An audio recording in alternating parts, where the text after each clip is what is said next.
மாண்புமிகு பேரவைத் தலைவர் அவர்களும் மாண்புமிகு முதலமைச்சர் அவர்களும் இன்னைக்கு எதிர்க்கட்சி தலைவராக இருக்கிற நானும் ஒரே காலேஜில் படித்த ஓல்டு ஸ்டூடெண்ட்.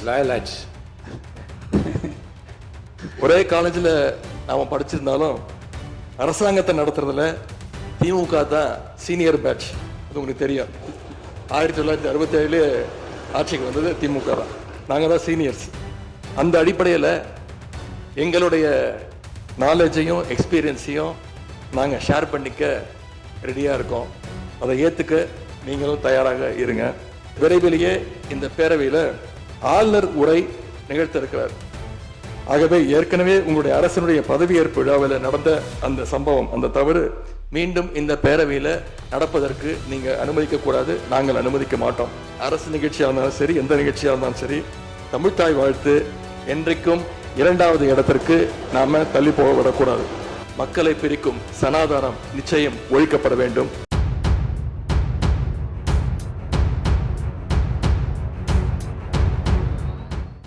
மாண்புமிகு பேரவைத் தலைவர் அவர்களே, துணைத் தலைவர் அவர்களே, முதலமைச்சர் அவர்களே, 17வது சட்டமன்ற பேரவையின் எதிர்க்கட்சி தலைவராக எனது முதல் உரை இது.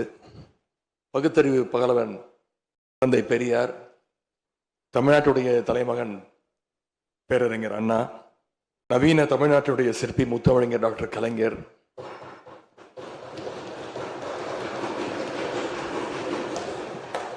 இந்தியாவுக்கே வழிகாட்டிய திராவிட மாடல் ஆட்சியை தந்த திராவிட முன்னேற்ற கழகத்துடைய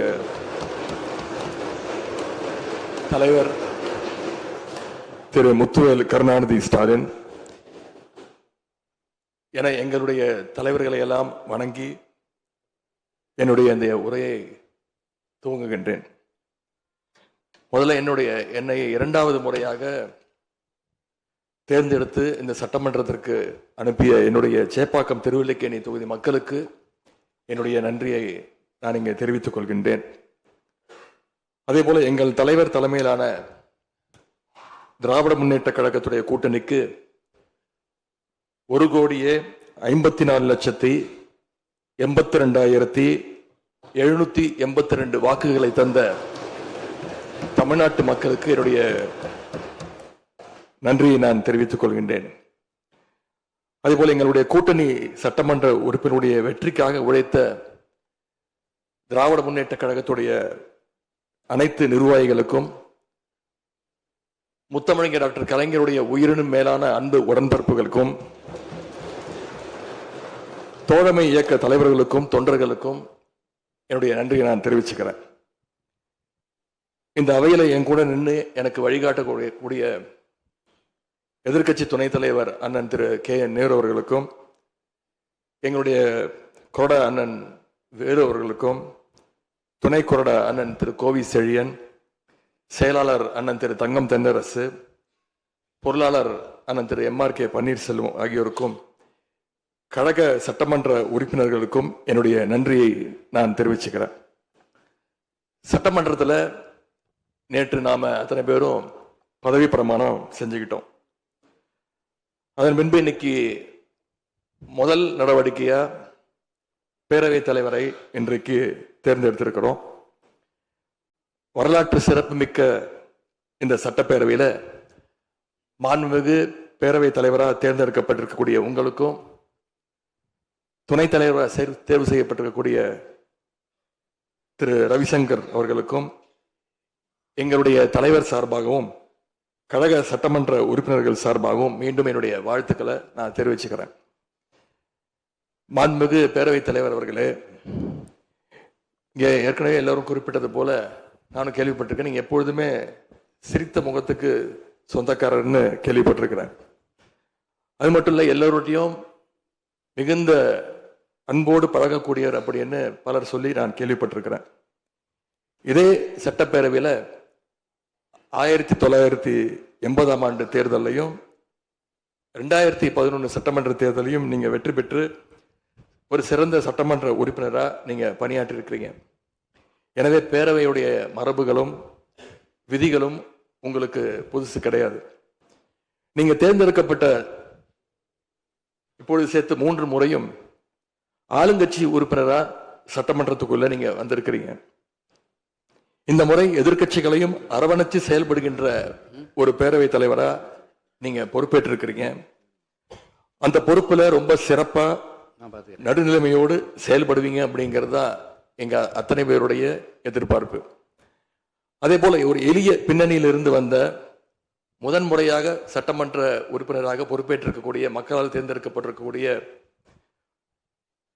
திரு மாண்புமிகு ரவிக்குமார் அவர்கள் பேரவையினுடைய துணைத் தலைவராக உங்களுக்கு உறுதுணையாக இருந்து இந்த அவையை வழிநடத்துவார் அப்படின்னு நாங்கள் அத்தனை பேரும் நம்புகிறோம்.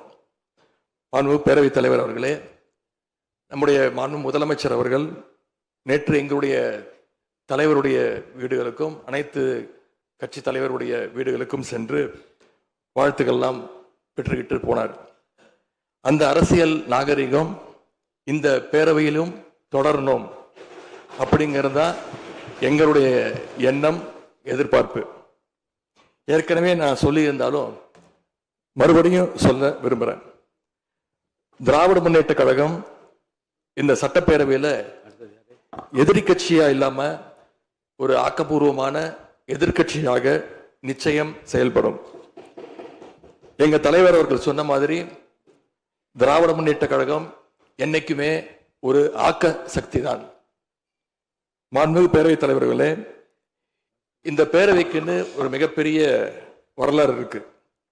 இன்னைக்கு இந்தியாவில் பண்பாட்டு ரீதியாகவும் பொருளாதார ரீதியாகவும் தமிழ்நாடு சிறப்பா முன்னேறி இருக்கு அப்படின்னா இந்த பேரவையில் நடந்த விவாதங்கள், எடுக்கப்பட்ட முடிவுகள், இயற்றப்பட்ட சட்டங்கள், நிறைவேற்றப்பட்ட தீர்மானங்கள் இதெல்லாம் தான் ஒரு காரணம்.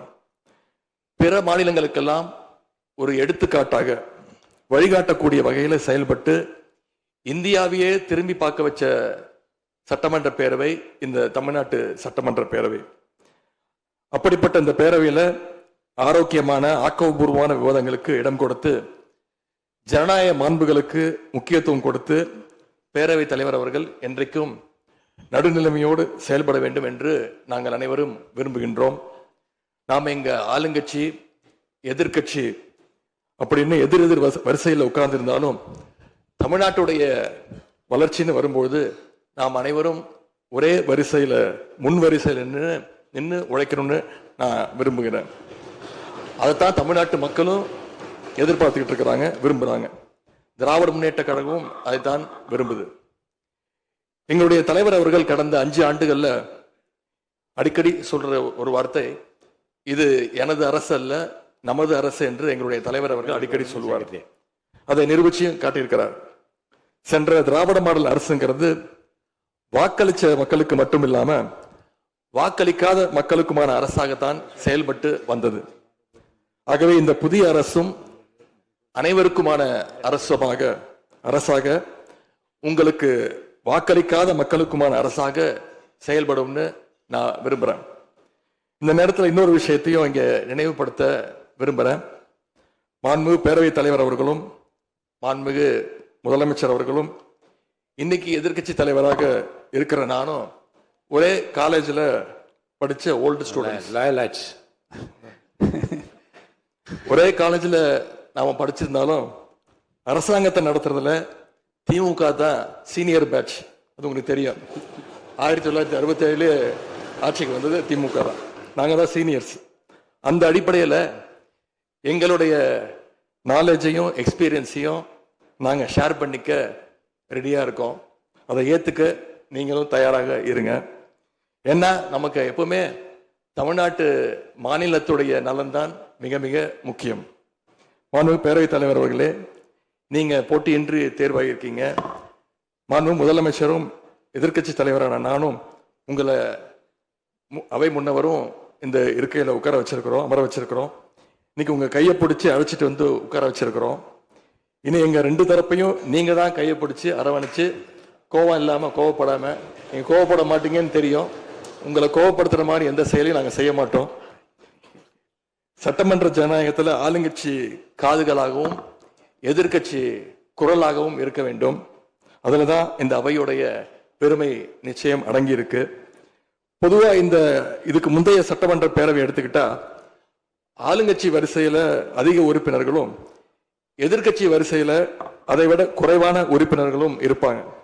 ஆனா இந்த முறை கிட்டத்தட்ட ஆளுங்கட்சிக்கு இணையான எதிர்கட்சி வரிசை வலிமையா இன்னைக்கு அமைஞ்சிருக்கு. அதுதான் இந்த பேரவையுடைய இன்னொரு கூடுதல் சிறப்பு. இதன் மூலமா தமிழ்நாட்டு மக்கள் ஒரு முக்கியமான செய்தியை நமக்கு சொல்லி இருக்கிறாங்க. அது என்னன்னா, எதிர்கட்சி வரிசை மிக மிக வலிமையாக இருந்து இந்த அரசை, புதிய அரசை வழிநடத்தணும், ஆக்கப்பூர்வமான விமர்சனங்களை முன்வைக்கணும் அப்படின்னு மக்கள் நமக்கு சொல்லி இருக்கிறாங்க. நான் நம்புறேன். ஆகவே மக்களுடைய எண்ணத்தை பிரதிபலிக்கிற மாதிரி எங்களுடைய பணிகள் நிச்சயம் இருக்கும். மாண்பு பேரவைத் தலைவர் அவர்களே, இந்த அரசு பொறுப்பேற்ற நிகழ்ச்சியில் நடந்த ஒரு நிகழ்வை இங்க நான் சுட்டிக்காட்ட விரும்புகின்றேன். ஏற்கனவே சுட்டி காட்டியிருக்கிறாங்க. அந்த நிகழ்ச்சியில தமிழ்தாய் வாழ்த்து 3வது இடத்துக்கு தள்ளப்பட்டிருக்கு.